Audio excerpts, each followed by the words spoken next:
நீங்கள் பார்த்து கொண்டிருப்பது தமிழ்நாடு டுடே செய்திகள். வேலூர் மாவட்டம் பேர்ணாம்பட்டு வட்டம் பல்லாலகுப்பம் கிராமத்தில் மனுநீதி நாள் முகாம் மாவட்ட ஆட்சித்தலைவர் த. சுப்புலட்சுமி அவர்கள் தலைமையில் இன்று நடைபெற்ற மனுநீதி நாள் முகாமில் 128 பயனாளிகளுக்கு மதிப்பிலான நலத்திட்ட உதவிகளை வழங்கினார். பல்லாலகுப்பம் ஊராட்சியில் ஏற்கனவே பெறப்பட்ட 279 மனுக்களில் 128 மனுக்கள் ஏற்கப்பட்டன.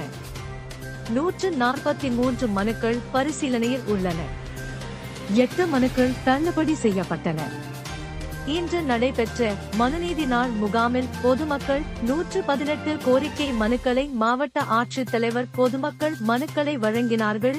இதில் குடியாத்த சட்டமன்ற உறுப்பினர் அமுலு விஜயன் மற்றும் சித்ரா ஜனார்தன் சேர்மன் கலந்து கொண்டனர். மற்றும் வருவாய்த்துறை அதிகாரி மற்றும் வனத்துறை அதிகாரி பல்வேறு துறை சேர்ந்த அதிகாரிகள் கலந்து கொண்டனர். மாவட்ட செய்திக்காக அங்காளன்.